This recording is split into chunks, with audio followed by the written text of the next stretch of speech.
Bir takva adamdın kızın jaktırıp kaldım deydi. Allah Taalam oşoga jetkirsin dep dua kılıp koyuңузчу, Allah razı olsun deydi. Ya Allah.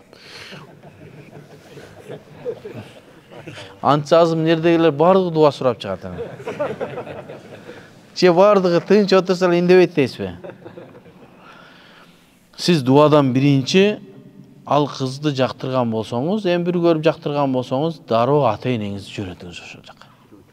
Жуучу кылып жөнөтүңүз. Мен ушундай жакшы адаммын, намазым бар. Мага ушу кызыңызды бериңиз, ушу башы менен жер казып багам ушуну.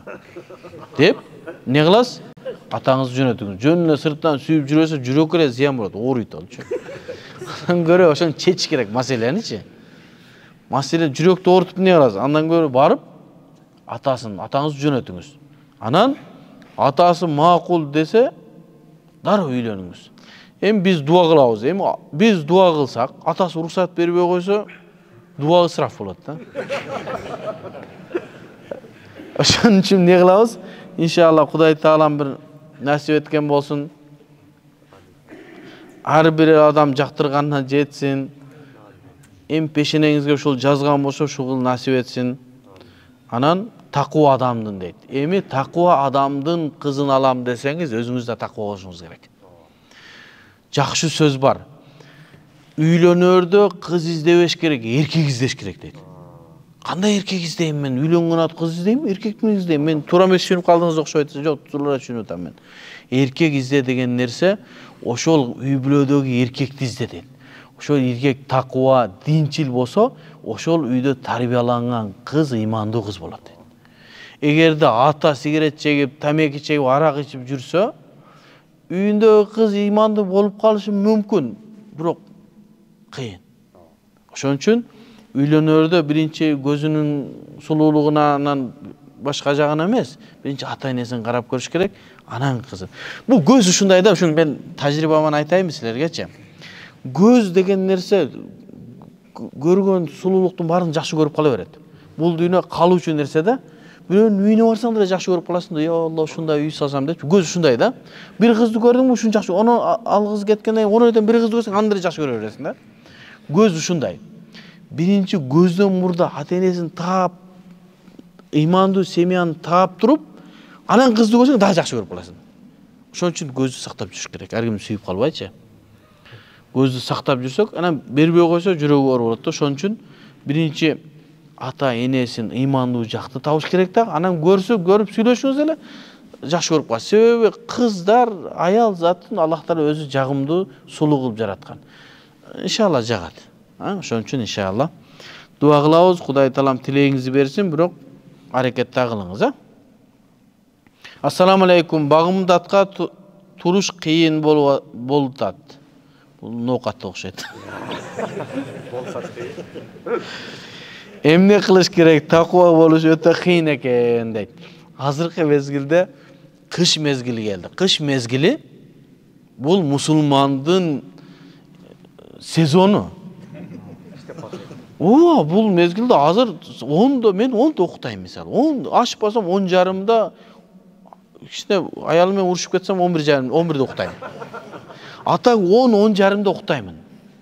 Саат 4-тө турам. Азыр сонунда эрте жатыш керек, анан эрте турабыз. Анан ушул суроону жазга маал, күзгө маал берилсе, жайында берилсе мүмкүн. Азыр сонун. Аны үчүн эмне кылыш керек? Намаздын, имандын халавасы жүрөккө кириш керек. Сизди намазга болгон сүйүүңүз уктатпаш керек сизди.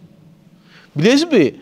Эртең бир жака кетем деп билет алып койгондон кийин түн уктун 4 жолу тыгып саатты карайсың да. Будильник коесуң. Кеч калып калбайын депчи. Эртең менен менин багымдатым деген жүрөгүңүздө сүйүү болсо, уктатпайт ал.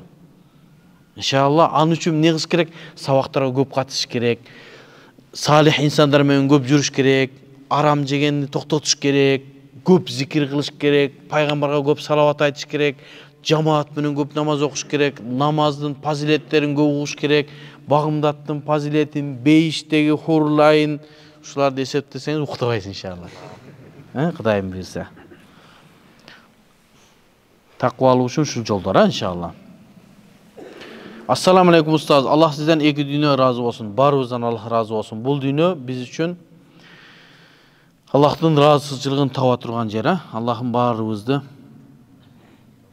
razı olsun. Sura. Sakalı koyboğonдар kıyamatta ayalдар menen tirilet деген чимы sakal koyboğonдар degeniz. Бұл şu sakal uzunuraqtardın aytқан sözü da. Sakal koygonдар kıyamatta ayalдар menen tirilet деген hiçbir dalil yok. Hiçbir. Misal üçün menin Ayatullah деген özbek dosum var. Sakalı yok. Al kim meni tirilet al.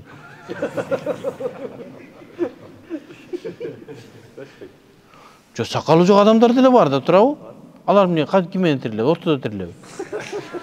Adamlar bir emi makul emi sakalды şunçalık neme kılıp atasın. Özünün oyungan şariat tokuva. Şariattagı bar nesen aytalı. Mümkün özün bir kapırlarga okşotsa, oşolor meni tirilet деген mani var. Anın üçün anın niyetin suraşın gerek. Men ayaldarga okşoşmun dep sakal koyboy jursem, mümkün oşolor meni tirilet. Sebebi kim kaysi bir qoom okşosa oşo meni tirilet деген hadisti şartta açatı. Negizi al hadisti da түшүnүү көп nerse. Men teşebbehe bi qawmin fehuve minhum деген hadis. Kepke giyip alsang dele boldu muna kafirga okşop atasın, sen kapırlar meni tirilesin. Biro kostyum şim giyip galstuk tagынып alsa sen Putinge okşoş otarsın, Putin meni tirilesin. Жок, өкүм андай кылып берилбейт, Hadisтерди туура түшүнүш керек. Hadisти жакшы ойлонуп чыксаңыз, жакшы түшүнүп чыксаңыз, бул сөздү айтпайсыз. Себеби мен teşebbehe bi qawmin fehuve minhum, bir qoom окшотса, ошолордон болуп тирилет деген нерсе, демек kapırlardın katarında tirilet, senin imanın gitti деген söz. Kapırga okşoşsoň, demek imanın gitti.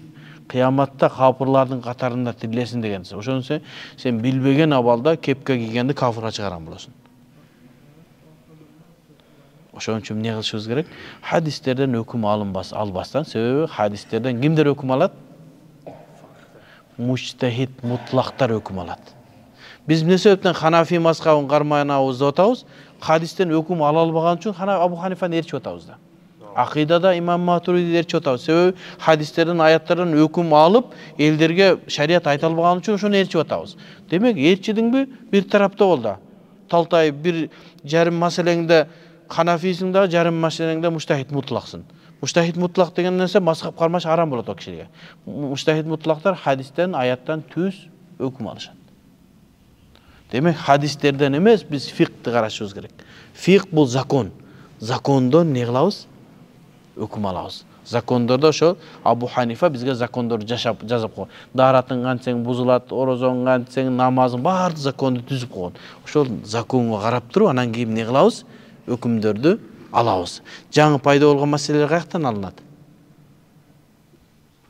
Em Abu Hanifa 150-yıl ölüp kaldı. Ereceleri tüzüp koydu. Жаңы payda bolgan meselelerde oşol tüzgön erecelerden çıkarabız. Kur'an hadisten çıkarılbaydı. Kur'an hadiste mujtahid mutlakta çıkarat. Bize vaktimiz bolup kaldı o.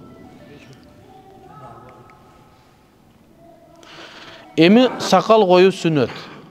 Sakal koyu sünnet. Sünnet degende dağı Assalamu alaikum. Sünnet kebeke vacip degenler var, biroq Hanafi mazhabda sünnet, Sakal koyu sünnet. Koybosak күнөө болобу dedi. Ataylap kırıp salsanız makruh болады. Sakal östürүүчүлөрдү колдонсо болот. Sakalыңыз сону östүрсөңүз болот. Жана майlar, başka нерселер бар. 1-2 жылдан кийин коём же үйлөнгөндөн коём десе болбойт. Sakal чыкты коюш керек, Анан sakaldын узундугу, başka нерселерде ар кимдин özünün nemesine sakalı jakşı bolsa, kamdip tutam koysun. Mağa okşot sakalımdı kıyışık buyuşuk bolsa, kıskarak kılsın. Adamlar çöçüp ketpey duran kılıp. Şunday. Assalamu alaikum. Bağımdatqa turuş kıyıp oy. Daha berdi bu. Assalamu alaikum. Tapkan akçada bereke bolboy jatat. Berekeli boluş üçün emne kılış gerek. Egerde tapkan akçаңыз adaldan ile bolo turgan bolsa bereke bolot inşallah. Ошол жагын бесире караңыз, анан үнөмдөп иштетиңиz. Үнөмдөп иштете турган эле болсок, міне акчада береке болот. Мисалы үчүн жаман кой жайытын bir күндө түгөтөт деген кыргызда сөз бар. 5 килограмм ет келсе, сразу бардығын салып тұрып, бір күнде пішіріп, жарымын жеп, жарымын бузуп, ыргытып үйсең, анда не болады? Ысраф болады. 5 килограмм етті 1 килограммдан 5 күнге бөліп салу. Шундай қылып, жашоонун тартибин кылса, иншалла жакшы болот. Устазыбыз Шейх Чубак ажынын бир айткан жакшы сөзү. Маккада бир аял бар, бир киши бар. Такыр иш кылат, байыбайт экен. Анан аялы менен ажырашыптыр. Аялы менен ажырашып, башка аял алыптыр. Башка аял өзү коон дарып сатат экен көчөдөчү. Башка аял алгандан кийин байып кетиптир тиги. Анан сураптыр, сен такыр мүмкүнчүлүгүң болбойт, эмне болду десе, биринчи аялыма ажырашкандан кийин экинчи аялым менен жашап ушинтип байып. Кандай экен? Таап келген акчаны аялы үнөмдөп иштетет экен. Фери алып берсе, идиш жууй турган бар го. Аны бир аз коят экен да, үстүнө суу куюп, өзүнчө бөтөлкөгө коюп коет экен. Жанагы ферини идиш жууган неме, жанагы жөн куйсаң көп кетип калат экен. Бир аз коюп туруп башка немеге суу куюп койсо, ошо менен деле жууса болот экен да. Ошентип үнөмдөйт экен. Жанагы бир фери биринчи аялында 10 күндө түгөнсө, бунуку 2 айда да түгөнбөйт экен. Демек, ошол үнөмдөгөндө береке болот экен. Анан бул менен аялың кетир деген сөз эмес, аялды тарбиялаш керек, үйдөгү, себеби аялдын мойнундагы милдети күйөөсү үйгө таап келген акчаны үнөмдөп, сактап, сарамжалдуу иштетүү. Болбосо, айтат го хадисте, ар бир адам өзүнүн кол астындагы нерсеге жоопкер. Аялыңыз алып келип берген акчага жоопкер. Ошону жакшы сактап, үнөмдөп иштеткен. Ошентсеңиз, иншалла, Кудайым берекесин берет.